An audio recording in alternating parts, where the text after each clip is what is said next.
भक्तों, आज हम साईं बाबा जी की व्रत, उनके नियम और विधि सुनेंगे। श्री साईं व्रत को कोई भी स्त्री, पुरुष या बच्चे भी रख सकते हैं। साईं बाबा का व्रत जात पात के भेदभाव के बिना कोई भी व्यक्ति कर सकता है। ये व्रत बहुत चमत्कारी है। 9 गुरुवार को विधि पूर्वक व्रत करने से इच्छित फल की प्राप्ति होती है। ये व्रत किसी भी गुरुवार को साईं बाबा का नाम लेकर शुरू किया जा सकता है। किसी कार्य सिद्धि के लिए ये व्रत किया गया हो, उसके लिए साईं बाबा से सच्चे मन से प्रार्थना करनी चाहिए। श्री साईं बाबा आपकी मनोकामना अवश्य पूर्ण करेंगे। ये व्रत कलाधर लेकर भी किया जा सकता है, जैसे दूध, चाय, फल आदि, अथवा एक समय भोजन मीठा या नमकीन खाकर भी व्रत को रखा जा सकता है। भूखे रहकर उपवास ना करें।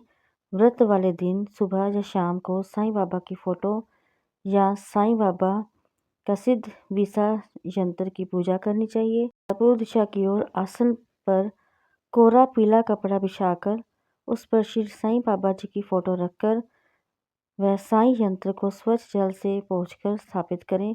चंदन का तिलक लगाएं और पीले फूल चढ़ाएं। अगरबत्ती या दीपक शुद्ध घी का जगाएं। श्री साईं व्रत की कथा पढ़नी चाहिए और स्मरण करनी चाहिए तथा जिस कार्य सिद्धि के लिए व्रत रखा हो उस कार्य को निर्विघ्न पूरा करने के लिए श्री साईं बाबा की सच्चे मन से प्रार्थना करनी चाहिए। श्री साईं बाबा की आरती करके प्रसाद बांटें और स्वयं भी ग्रहण करें।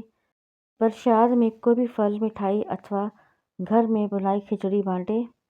9 गुरुवार को यदि संभव हो तो साईं बाबा के मंदिर में जाकर साईं जी के दर्शन जरूर करें। यदि साईं के मंदिर ना जा सको तो घर पर ही श्रद्धापूर्वक, भक्तिपूर्वक साईं बाबा जी की पूजा करनी चाहिए। यदि व्रत वाले दिन कहीं बाहर जाना हो या यात्रा पर जाना हो तो व्रत चालू रख सकते हो, नहीं तो आप उस गुरुवार को छोड़कर अगले गुरुवार भी व्रत कर सकते हो। स्त्रियां यदि व्रत के समय रजस्वला होने के कारण अथवा किसी अन्य कारण व्रत ना रख सकें तो गुरुवार को 9 गुरुवार की गिनती में ना लें। उस गुरुवार के बदले अन्य गुरुवार को व्रत कर लें।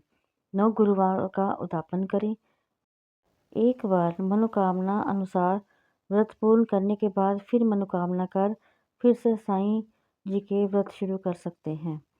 अब उद्यापन विधि। 9वें गुरुवार को व्रत पूरा होने के पश्चात उद्यापन करना चाहिए। इस दिन कम से कम 5 गरीबों को भोजन कराना चाहिए।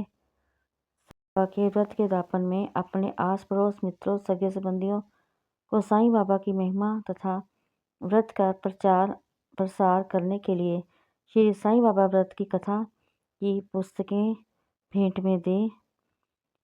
चमत्कार के लाभ पता चलेंगे उनको भी। इस तरह व्रत का उद्यापन करें। 9 गुरुवार को जितना भी पुस्तकें भेंट देनी है उसे तिलक लगाकर पूजा में रखें, बाद में बांटें। जिससे उन व्यक्तियों को भी मनोकामना पूर्ण हो, उसे आप ये पुस्तक भेंट में दे सकते हैं। श्री साईंनाथ सिद्ध विसा यंत्र जिसकी 9 गुरुवार पूजा हो, उस मंत्र को अपने पूजा के स्थान पर स्थापित करें। उपरोक्त विधि व्रत रखने या उद्यापन करने से ही अवश्य सभी मनोकामनाएं पूर्ण होती हैं, ऐसा साईं भक्तों का विश्वास है। श्री साईं बाबा व्रत कथा। रमा बहन और उनके पति दीपक एक नगर में रहते थे। दोनों का एक दूसरे के प्रति बड़ा प्रेम भाव था। वह अपने घर परिवार में आनंदपूर्वक रहते थे।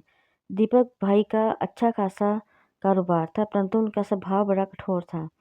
बोलने का शायद उन्हें ढंग नहीं आता था। अचानक समय ने पासा पलटा और दीपक भाई का अच्छा खासा काम चलता चलता कारोबार एकदम ठप हो गया।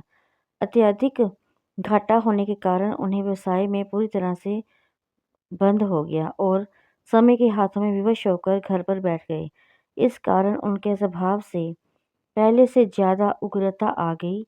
बात बात पर लड़ना झगड़ना उनकी आदत सी बन गई। इसी वजह से उनके अक्सर अपने पास के पड़ोसी भी कहा ना सुनी होने लगी। उनके इस स्वभाव के कारण पड़ोसी भी खिजे खिजे रहते थे। रमा बहुत ही धार्मिक स्वभाव की स्त्री थी। वह भगवान पर पूर्ण श्रद्धा और विश्वास रखती थी।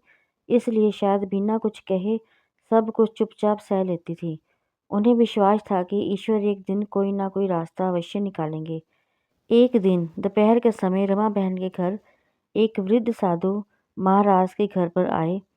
उनके चेहरे पर अद्भुत तेज था और आंखों में अमृत बरस रहा था। उन्होंने आकर दाल चावल की मांग की। रमा बहन ने तुरंत हाथ धोकर उस साधु महाराज को दाल चावल लाकर दे दिए और हाथ जोड़कर नमस्कार किया। वृद्ध साधु ने आशीर्वाद दिया, साईं सदा सुखी रखे। रमा बहन ने कहा, महाराज सुख और अपने भाग्य में नहीं है। फिर अपने दुख जीवन की सारी कहानी कह डाली। तब साधु महाराज रमा से कहने लगे, बेटी तुम दुखी मत हो। दुखों को दूर करने हेतु उन्हें श्री साईं बाबा के 9 गुरुवार के व्रत करने के बारे में बताया। उन्होंने बताया कि मन्नत मांगकर 9 गुरुवार को व्रत करना और एक समय फलाहार या भोजन करना, संभव हो सके तो 9 गुरुवार साईं मंदिर जाकर साईं के दर्शन करना व घर पर ही साईं बाबा की 9 गुरुवार विधि पूर्वक पूजा करना और विधिवत उद्यापन करना। गरीबों को भोजन कराना। श्री साईं व्रत की कथा 5, 7, 11, 51 या 101 पुस्तकें करना, जिससे साईं बाबा की महिमा का प्रचार प्रसाद हो सके। इससे चमत्कारी लाभ होता है। कलयुग में ये व्रत बड़ा चमत्कारी व्रत है। ये सभी मनोकामनाएं पूर्ण करता है, लेकिन साईं बाबा पर अटूट विश्वास, श्रद्धा और धीरज रखना जरूरी है।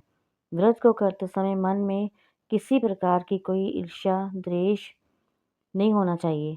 झूठ, छल, कपट आदि बुरी आदतों को भी त्याग देना चाहिए। साईं का स्मरण करते रहना चाहिए। इन सब बातों को ध्यान में रखकर जो भी व्यक्ति साईं व्रत व दापन करता है, साईं बाबा उसकी सब मनोकामनाएं पूर्ण करते हैं। साधु महाराज से ऐसे वचन सुनकर रमा बहुत अत्यंत प्रसन्न हुई। उन्होंने भी गुरुवार से 9 गुरुवार का व्रत किया। 9वें गुरुवार को व्रत पूर्ण होने पर उन्होंने दापन किया और गरीबों को भोजन कराया। साईं व्रत कथा की 101 पुस्तकें बांट दी। उसने उनके घर के झगड़े झंझट दूर हो गए। घर में बहुत ही सुख शांति होगी। दीपक भाई का स्वभाव में आश्चर्यजनक बदलाव आने लगा। उन्होंने फिर अपना कारोबार शुरू कर दिया। थोड़े ही दिनों में उनके घर में सुख समृद्धि बढ़ गई। दोनों पति पत्नी सुख से रहने लगे। एक दिन रमा बहन की जेठानी अपने पति के साथ उसे घर पर मिलने आई। दोनों पति पत्नी बहुत खुश देखकर बड़ी प्रसन्नता हुई।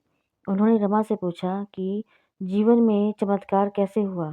बातों ही बातों में उन्होंने बताया कि उनके बच्चे पढ़ाई नहीं करते, परीक्षा में फेल हो गए हैं, दिनों दिन बिगड़ते जा रहे हैं। उस वजह से सब कुछ होते हुए भी हम लोग बहुत परेशान हैं। तब रमा बहन ने उन्हें 9 गुरुवार को साईं बाबा के व्रत की महिमा बताई। साईं बाबा की कृपा से बच्चे अच्छी तरह से पढ़ पाएंगे और कहना भी मानेंगे, लेकिन इन सब के लिए साईं बाबा पर पूर्ण श्रद्धा और विश्वास रखना जरूरी है। साईं सबकी सहायता करते हैं। उसने रमा बहन से व्रत का उद्यापन विधि पूछी, नियम पूछे। रमा बहन ने 9 गुरुवार तक व्रत करने संभव हो तो साईं मंदिर में जाकर साईं दर्शन के लिए भी कहा और ये भी बताया कि ये व्रत स्त्री पुरुष एवं बच्चे कोई भी रख सकते हैं। 9 गुरुवार साईं बाबा की फोटो, सिद्ध साईं यंत्र की पूजा करना, फूल चढ़ाना, दीपक, अगरबत्ती और प्रसाद चढ़ाना एवं सारा कुछ स्मरण करवा दिया। आरती करना भी विधि पूर्वक बताई। साईं व्रत कथा, साईं स्मरण, साईं चालीसा, कवच, साईं बावनी, साईं 108 माला आदि का पाठ करना सिखा दिया। 9वें गुरुवार को दापन करना तथा यथाशक्ति साईं व्रत कथा की पुस्तकें आस पड़ोस में बांटना, मित्रों संबंधियों में बांटना। उसकी जेठानी ने ये सब सुन हुई प्रसन्न हुई। उसने भी अपने घर आकर श्रद्धापूर्वक विश्वास के साथ 9 व्रत रखे, जिसका परिणाम ये हुआ कि उसके बच्चे अब मन लगाकर पढ़ने लगे और सभी का कहा मानते थे। घर के छोटे मोटे कामों में भी हाथ बटाते थे। परीक्षा होने पर अपनी कक्षा में फर्स्ट आ गए। अब वह अपने मोहल्ले पड़ोस में दुखी लोगों को साईं बाबा के चमत्कार के बारे में, महात्म के बारे में बताने लगी, जिसके फलस्वरूप उनकी सहेली की बेटी की उम्र ज़्यादा होती जा रही थी, परंतु अच्छी जगह शादी साईं बाबा व्रत रखने से हो गई। एक पड़ोसन जिसके पति गंभीर रूप से बीमार थे, वह भी साईं व्रत की कृपा से अब स्वस्थ हो गए और ऐसे अनेक अद्भुत चमत्कार हुए। रमा बहन ने कहा, साईं बाबा की महिमा महान है। हे साईं बाबा, जैसे आप लोगों पर प्रसन्न होते हैं, अपनी कृपा करते हैं, वैसे हम पर भी प्रसन्न होना, अपनी कृपा करना और जो भी इस कथा को पढ़े एवं सुने उसकी सभी मनोकामनाएं पूर्ण करना। बोलिए जय साईं राम।